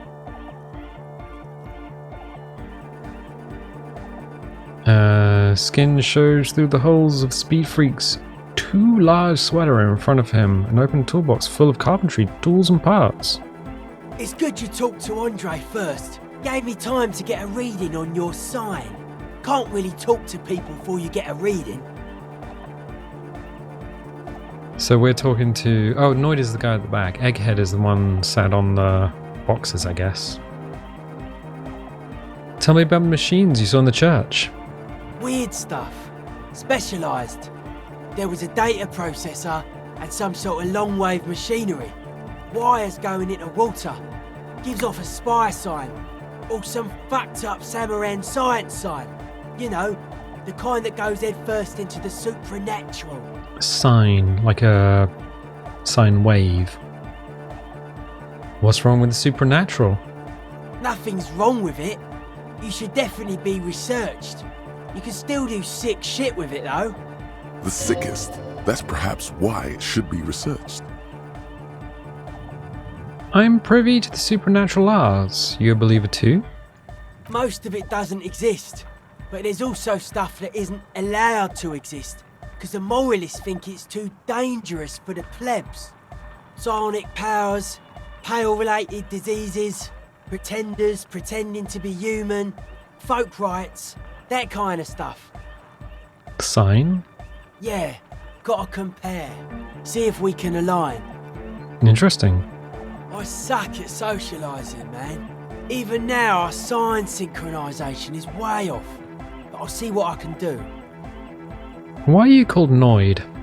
The hardcore aesthetic is esoteric. It's not meant to be discussed with the law at this moment. It's not easy to reach a harmonic resonance of signs without some adjustment. Does this mean we need sign matching? Yes, further sign matching would do good for us. One way to achieve this will be by getting us into the church. Okay, maybe I'll come back later. A young man with peroxide blonde hair holds up a Harman Welshi tape player, nodding along to the music. He looks at you with a knowing smile and says, as though you're supposed to be sharing some tremendous evangelical secret, Hardcore! Say nothing. Hardcore!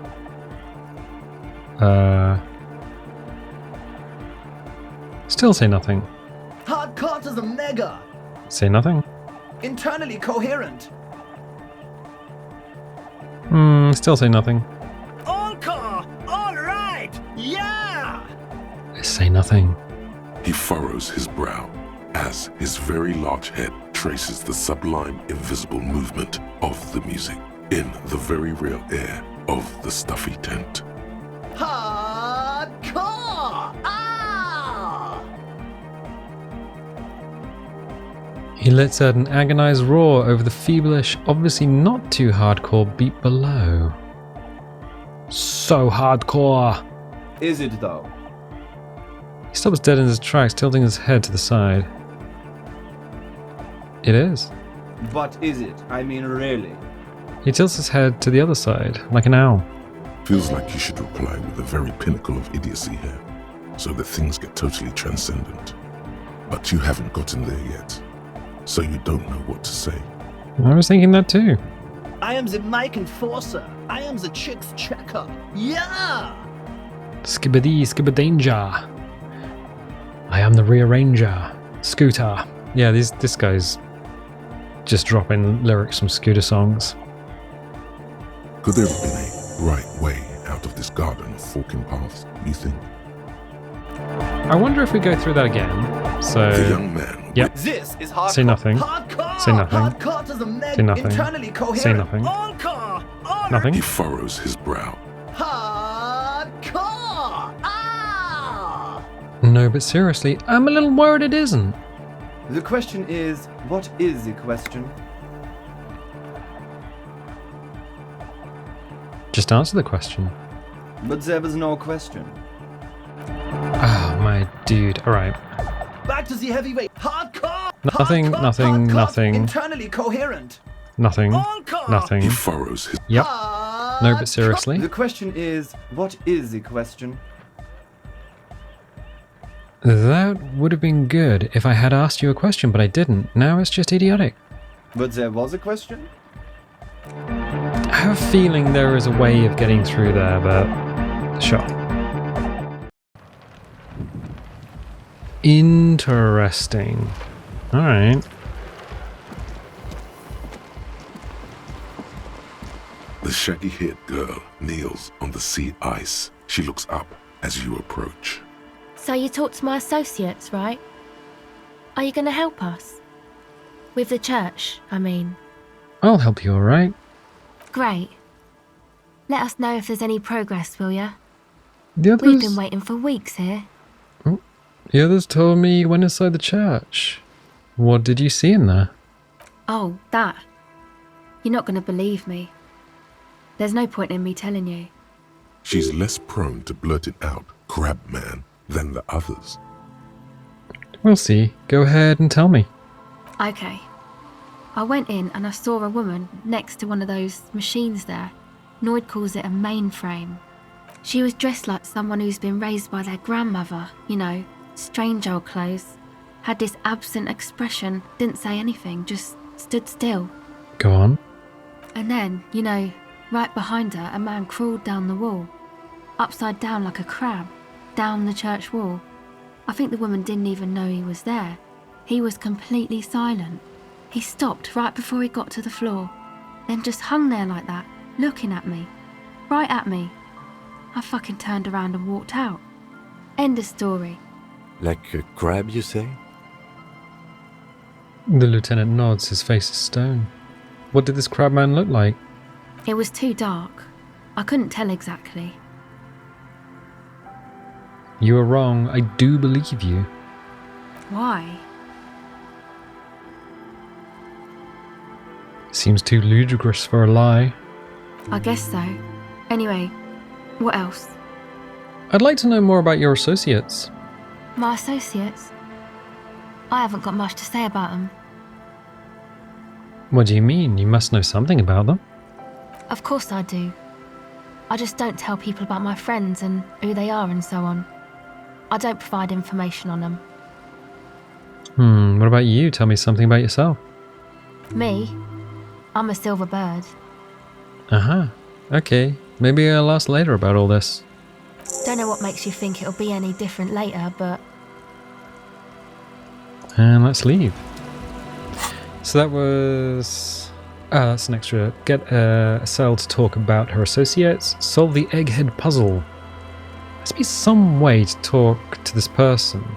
You just haven't found it yet. It's definitely not about signs. What if you just try again? Find your way out of this maze of things to say. Alright, so yeah, that's exactly what I was thinking. There is definitely like a path through that dialogue tree. And they've just given us, something to look at. Superstar Cop is 12. Sorry Cop 3. Boring Cop 2.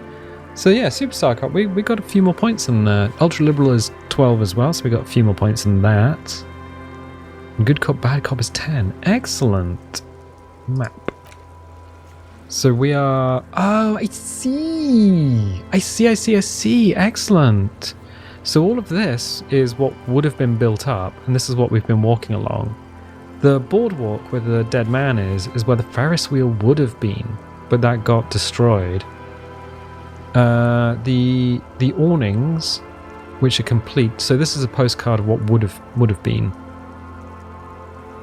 Interesting. And we were at the church. Ice flow. Fisherman's shacks are here where this giant egg thing is. We've seen... Oh, this the building underneath the awnings. That's the Wompty Dumpty Dom idea. Oh. So the one with the wall with the bullet holes, there's actually loads of little dudes there with machine guns. I hadn't noted that before. And then with the Fisherman's shacks is... That's just all the ruins of the buildings that I guess they didn't build.